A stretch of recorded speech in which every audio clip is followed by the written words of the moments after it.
Misconceptions about the Aeons, understanding their true nature.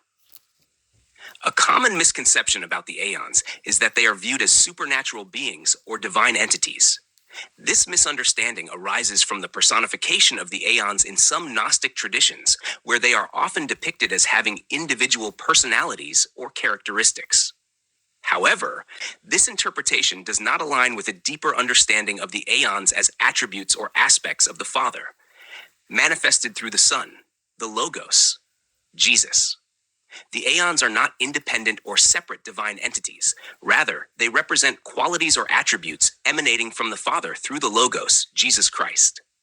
These attributes can be thought of as reflections or expressions of the divine nature, personified to facilitate human comprehension.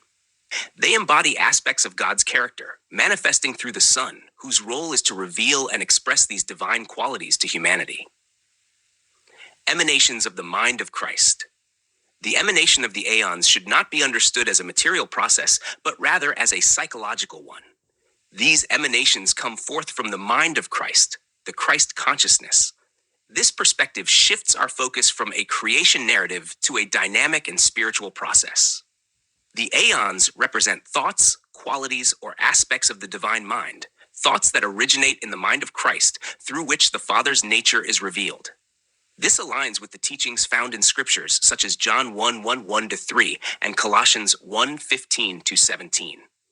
In John 1:1-3, we read, "In the beginning was the Word, and the Word was with God, and the Word was God. He was with God in the beginning. Through him all things were made. Without him nothing was made that has been made."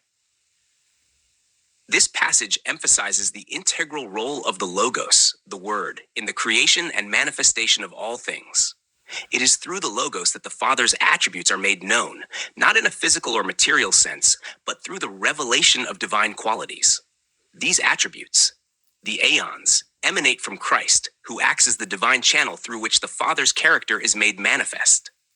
Similarly, Colossians 1:15-17 states, "The Son is the image of the invisible God, the firstborn over all creation. For in him all things were created, things in heaven and on earth, visible and invisible, whether thrones or powers or rulers or authorities. All things have been created through him and for him. He is before all things, and in him all things hold together." This further clarifies the role of the Son as the image of the invisible God, through whom all things, including the Aeons, are made manifest. Again, the emphasis is on the revelation of the Father's divine character through the Son. Manifesting the character of God and Jesus. The Aeons are not primarily about understanding the divine nature, but about manifesting the character of God and Jesus. It is through the personified expressions of the Aeons that believers are invited to align their lives with these divine attributes. Rather than simply intellectualizing the divine, the Aeons offer a model for believers to embody the qualities of God as demonstrated by Jesus. Jesus, as the Logos, perfectly expressed the attributes of the Father. In his teachings, actions, and life, he revealed the character of God to humanity. The Aeons, as emanations from the divine mind, represent the various facets of God's nature, qualities like wisdom, understanding, truth, compassion, and justice. By manifesting these attributes in the world, believers are called to imitate Christ and reflect the divine character in their own lives. A psychological perspective on emanation. Understanding the emanation of the Aeons from the mind of Christ shifts the conversation from a physical or material creation to a psychological and spiritual process. Rather than viewing the Aeons as separate entities or beings, it is more helpful to see them as thoughts or expressions emanating from the Logos.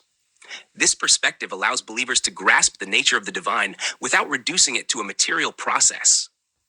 The Aeons exist as attributes, ever present within the mind of Christ, through whom the Father's nature is constantly being revealed.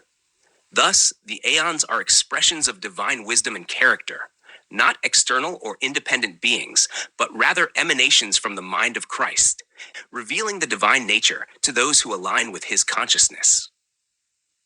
Conclusion. The Aeons are not independent divine beings, but rather attributes of the Father, made manifest through the Son, the Logos. These divine attributes reflect the character of God, inviting believers to manifest them in their lives. The process of emanation is psychological, originating in the mind of Christ, and is not about material creation. The Aeons call believers to align their thoughts, actions, and lives with the divine character revealed through Jesus, whose life is the perfect expression of these attributes. Through this alignment, believers can participate in the divine nature, reflecting the goodness, wisdom, and love of God in the world.